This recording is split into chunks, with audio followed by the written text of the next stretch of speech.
Welcome to this short OpenText FinOps demo where I'm going to show you how to best optimize the spend for a cloud account by stacking savings plans and reserved instances together.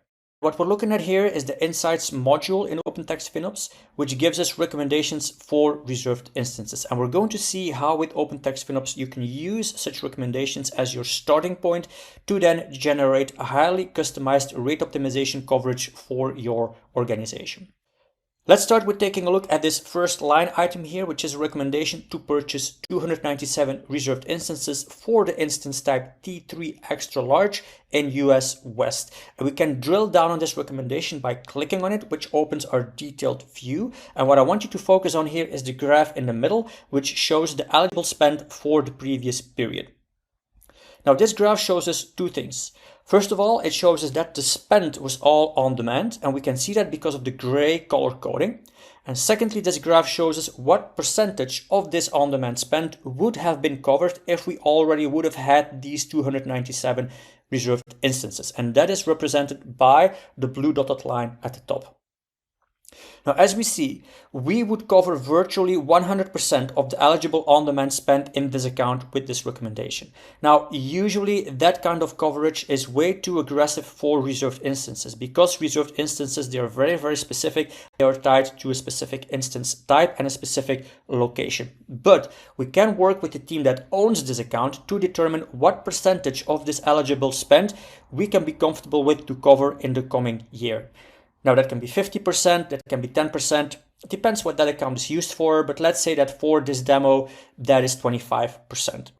Now that means that somehow we need to find out how many of these reserved instances we need to cover 25% of the on-demand spend that we're looking at here. And this is where the what-if analysis comes in, because I can simply use the slider in the upper left to fine-tune the amount of reserved instances until the covered spend matches 25% of the total spend, as we just saw happening here.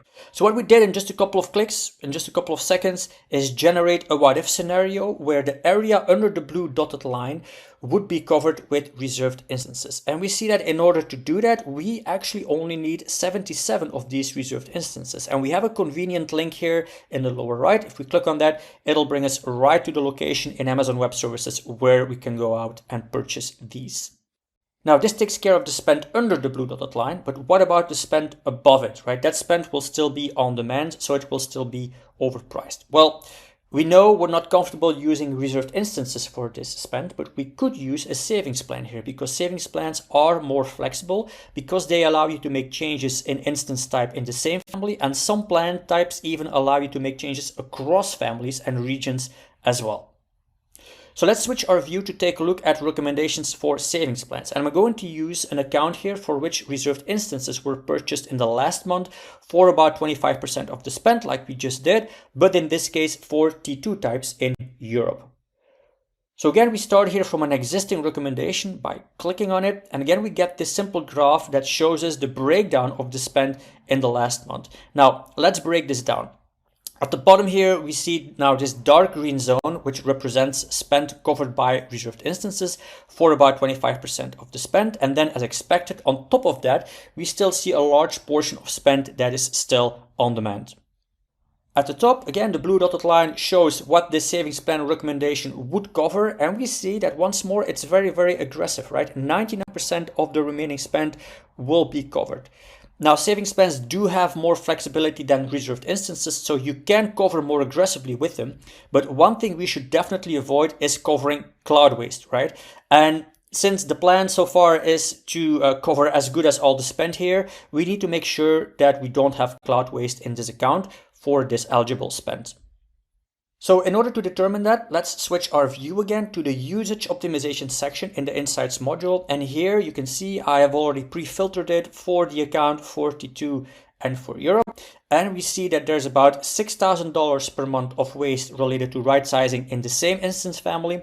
And then another $1,450 related to right sizing opportunities across instance families. Simply add that up, it totals to about $7,500 per month, or rounded up about $300 per day of cloud waste. Now, if we return to our savings plan recommendation, then we see that this is actually a very large portion of the cloud spend that we're looking at here, right? The spend in the last month was about $1,000 a day, and really up to $300 of that, so 30%, is identified as waste. So if we would have blindly gone with this vendor recommendation, we would have covered that waste with a savings plan, which is something that you never ever want to do.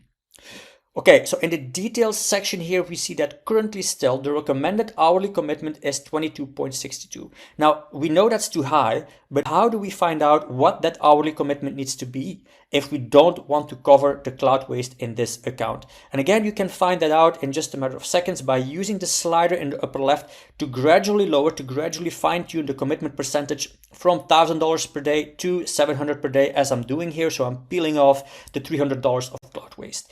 And again, all the plan configuration parameters are dynamically updated, and we see that to cover only the portion below the blue dotted line, so without any cloud waste, all we need is an hourly commitment of 13.798. And again, we can go out to purchase this plan by clicking the link in the lower right, which brings us to the right location in Amazon Web Services to do that. So as a result of all this, we're going to end up with about 25% of the on-demand spend covered by reserved instances. That's that dark green area there at the bottom. And then everything above that up until the blue dotted line, that's going to be covered by a savings plan. That's perfect. But again, what about the part above the blue dotted line? Well, we know this is cloud waste now, right? So we can use the usage optimization section of the Insights module to go and clean all of that up. Now, when you stack reserved instances and savings plans like this, you're going to see amazing utilization rates. And I'm going to show you what that looks like here by using a savings plan portfolio view in the solution, where each line item is an existing savings plan that we have in our environment. And we see here that all the plans are running at 100% utilization rate. So that results in $0 of unused coverage. And this really should be your goal, because this means you're getting the highest savings for the least amount of risk. Thank you for watching this short demo video, and see you soon on the next one.